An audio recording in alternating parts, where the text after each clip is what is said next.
और अब बात करते हैं कुछ माहौलियाती आलूदगी की, कुछ मौसमियाती तब्दीली की। अगर हम पाकिस्तान की बात करें तो पाकिस्तान में चाहे लोग कराची में रह रहे हों या इस्लामाबाद में रह रहे हों, 40 से 45 डिग्री बल्कि उससे भी ज़्यादा टेम्परेचर जो है वो लोग एक्सपीरियंस कर रहे हैं। शदीद गर्मी है इस वक्त पाकिस्तान में। और अगर हम दुनिया भर की बात करें तो अमेरिका की ही मैं मिसाल आपको देता हूँ। अमेरिका की ही एक ख़बर मैं पढ़ रहा था आज और उसमें ये लिखा था कि अमेरिका में एक हीट डोम जो है वो एक्सपीरियंस करेंगे लोग, और उस हीट डोम का मतलब ये है कि टेम्परेचर इस कदर बढ़ जाएगा कि वहाँ पर जो है वो ट्रिपल डिजिट्स में पहुँच जाएगा टेम्परेचर। तो शदीद गर्मी सारी दुनिया में बढ़ रही है। हसन अब्बास साहब हमारे साथ मौजूद हैं, एनवायरमेंटलिस्ट हैं, और उनसे हम ज़रा इस मामले पर जानकारी हासिल करते हैं। अस्सलाम वालेकुम हसन साहब।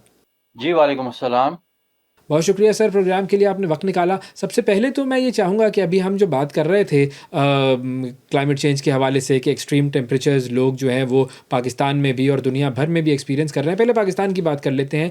तो एक तो वो इम्पैक्ट है जो कि गर्मी का इम्पैक्ट है जो हम सब महसूस करते हैं, लेकिन उसके अलावा और कौन कौन सी जगहें ऐसी हैं जहाँ पर ये क्लाइमेट चेंज का इम्पैक्ट हो रहा है? जैसे कि एग्रीकल्चर पर हो रहा होगा, इकॉनमी पर हो रहा होगा। तो कौन कौन से एरियाज़ ऐसे हैं जहाँ पर ये क्लाइमेट चेंज इम्पैक्ट कर रहा है या करने वाला है पाकिस्तान के हवाले से? जी, देखिए क्लाइमेट चेंज जो है वो तो बेसिकली जो ज़्यादा हीट आपके सिस्टम में आ रही है, वो ट्रांसलेट हो रही है क्लाइमेट चेंज के सिलसिले में। और इसका जो पहला इम्पैक्ट आता है क्लाइमेट चेंज का, वो हाइड्रोलॉजी और वाटर रिसोर्सेज के ऊपर आता है, क्योंकि आपका हाइड्रोलॉजिकल साइकिल जो है वो क्लाइमेट चेंज से जो है उसमें रद्दोबदल होती है। और ऐसा मतलब है कि ऐसे इवेंट्स जो हैं वो हाइड्रोलॉजिकल रूनुमा होते हैं, जिनका हम पहले से जो है वो बहुत ज़्यादा हम उसके आदी नहीं है। मसलन फ्लड्स ज़्यादा हो सकते हैं और ड्राउट ज़्यादा हो सकती है। ड्राई स्पेल के जो डेज हैं वो बढ़ सकते हैं, वेट स्पेल के डेज बढ़ सकते हैं।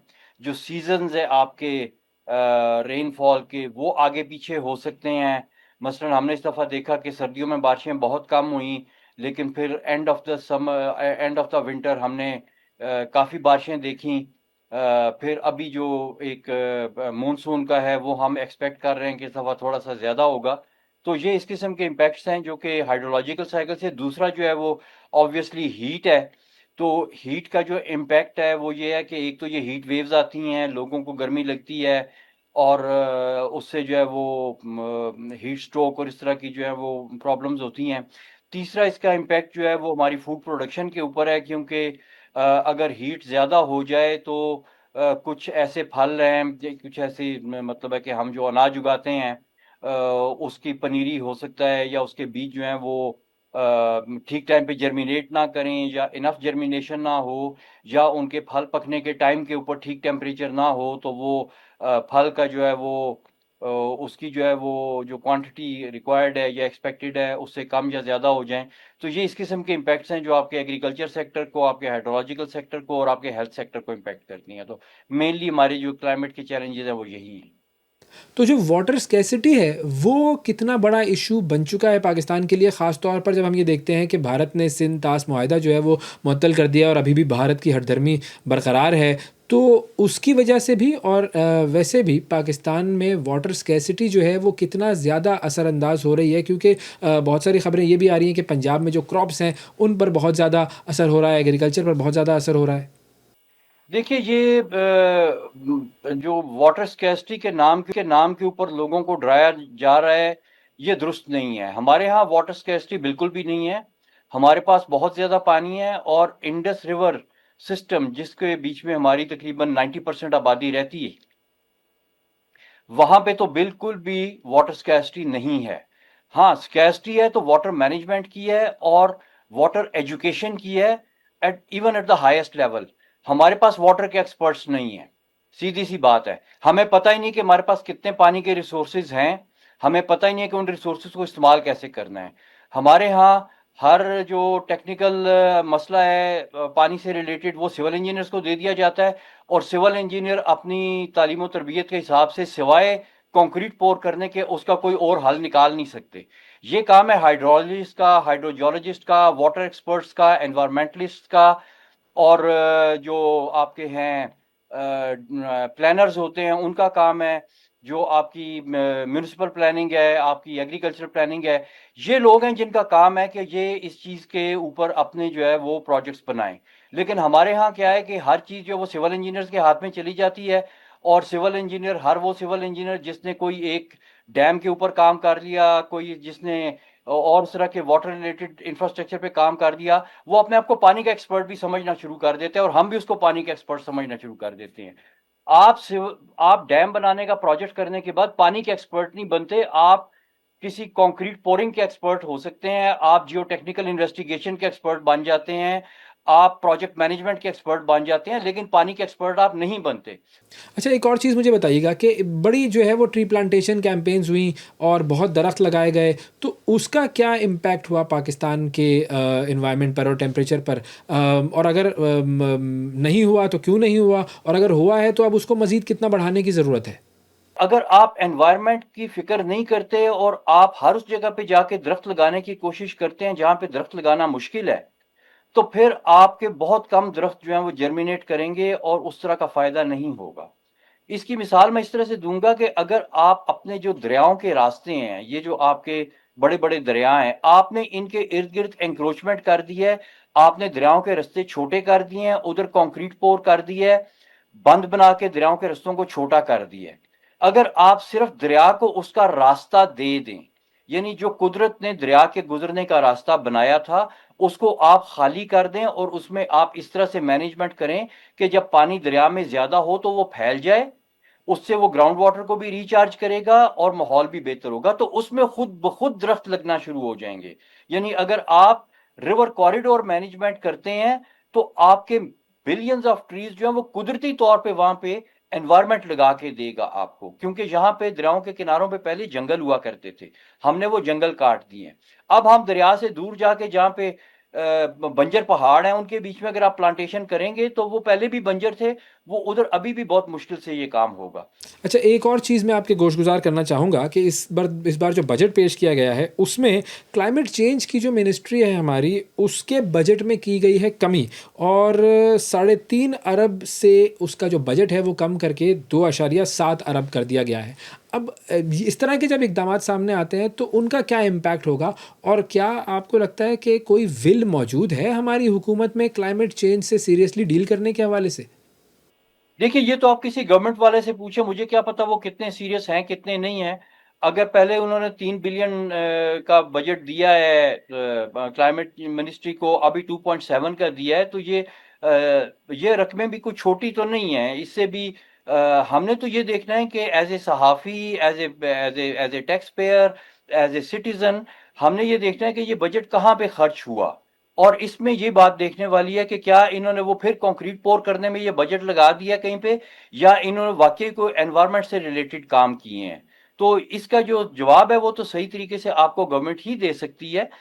अच्छा, आप ज़रा इंटरनेशनल सिनेरियो को समझते हैं। हम देखते हैं जी, वो पेरिस एग्रीमेंट है, कॉप समिट है, इतनी सारी चीज़ें हो रही हैं, तो उनका कोई इम्पैक्ट हमें क्यों नज़र नहीं आ रहा? कुछ अर्सा पहले भी बात हो रही थी कि जो ज़मीन का टेम्परेचर है वो 1.5 डिग्री बढ़ गया है, तो इन तमाम इनिशिएटिव्स का इम्पैक्ट क्यों नज़र नहीं आता?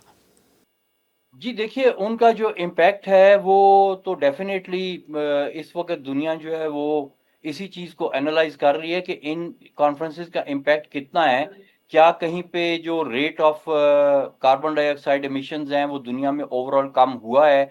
जो डेटा सेंटर्स दुनिया में वर्ल्ड वाइड उसको मॉनिटर कर रहे हैं, उनके डेटा के हिसाब से तो कार्बन डाइऑक्साइड की तादाद जिस तरह से एटमॉस्फेयर में बढ़ रही है, वो बतदरीज बढ़ती जा रही है और उसमें कोई खातिर ख़्वाह उसके उसमें ना उसके जो है वो उसमें कोई सही कमी वाक़या हुई है, ना ही उसके जो रेट है, उसके उसमें जाने की जो मिक़दार है, उसमें कोई ख़ातिर-ख़्वाह कमी पैदा हुई है।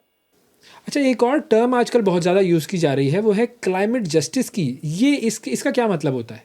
जी, क्लाइमेट जस्टिस के बारे में जो है ना, वो ये कहा जाता है कि जो क्लाइमेट के या उसके को ख़राब करने वाली जो एक्टिविटीज़ हैं, वो जिन जगहों पे हुई हैं, उन जगहों को इकोनॉमिक फ़ायदे हुए हैं। मसलन किसी ने कोल फायर्ड पावर प्लांट लगा के उससे बहुत ज़्यादा एनर्जी प्रोड्यूस की, उससे उसने बहुत ज़्यादा इंडस्ट्री जो है अपनी डेवलप कर ली और उससे उसने बहुत ज़्यादा अपनी इकोनॉमी को बेहतर कर दिया।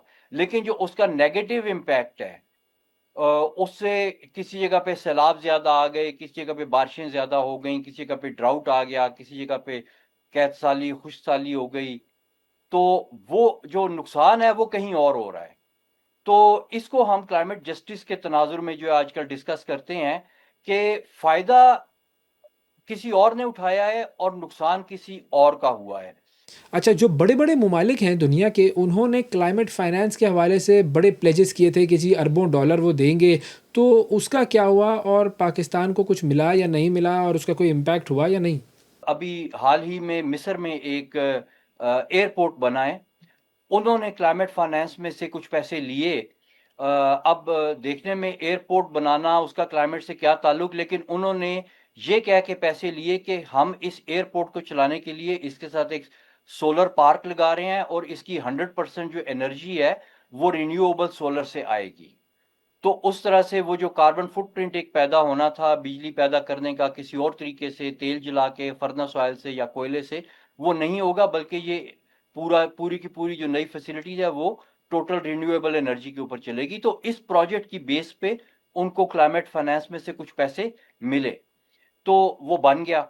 इसी तरह से जब हमारे लोग जाते हैं वहां पे क्लाइमेट फाइनेंस के लिए लेने के लिए, तो वो हमारा थोड़ा सा स्ट्रेटजी जो है ना वो मुख्तलिफ होती है।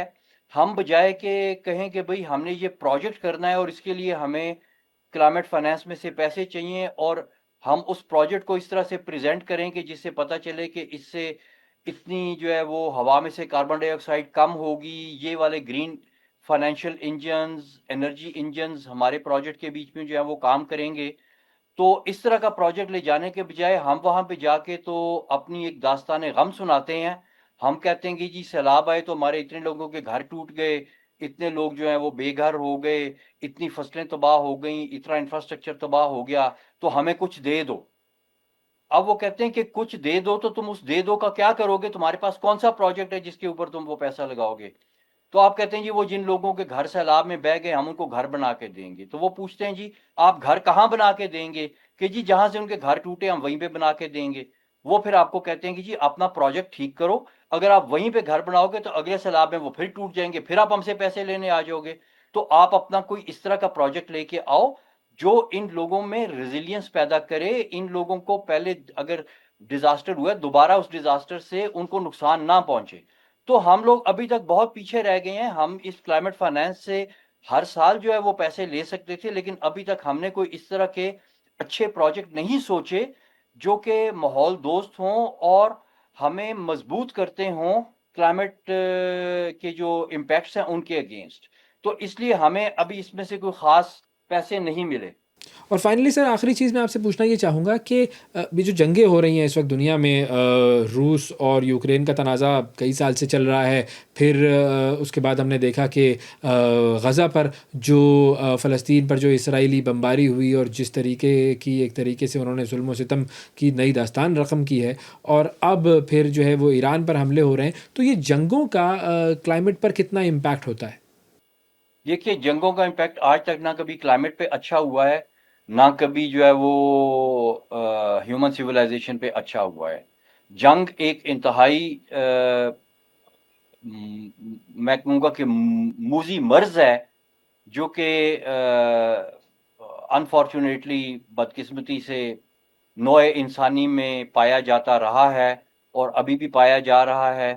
और हम तो हमेशा पीस की बात करते हैं।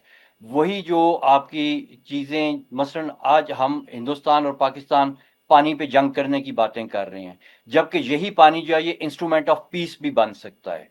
जंग के हथियार बनाने का कार्बन फुटप्रिंट, उनको चलाने का कार्बन फुटप्रिंट, उनसे माहौल की तबाही, उससे बने हुए इंफ्रास्ट्रक्चर की तबाही, उसके रिकंस्ट्रक्शन की कार्बन फुटप्रिंट, उसके रीडेवलपमेंट का कार्बन फुटप्रिंट, ये सारी चीजें जो हैं ये बहुत नेगेटिव हैं। ऑल ओवर द वर्ल्ड इनका इम्पैक्ट होता है। बहुत शुक्रिया अदा करेंगे। हसन अब्बास साहब हमारे साथ मौजूद थे और बात हो रही थी क्लाइमेट चेंज के हवाले से, एनवायरनमेंट के हवाले से और सारी दुनिया के जो लीडरान हैं, बड़े-बड़े लीडरान और बड़े-बड़े ममालिक, वो शायद ये बात समझने से कासिर हैं या जानबूझ के इस बात को इग्नोर कर रहे हैं कि हमारे पास रहने के लिए सिर्फ़ एक ही सैयारा यानी हमारी ज़मीन मौजूद है। इसके अलावा हमारे पास कोई जगह नहीं है जहाँ पर हम बसेरा कर सकें।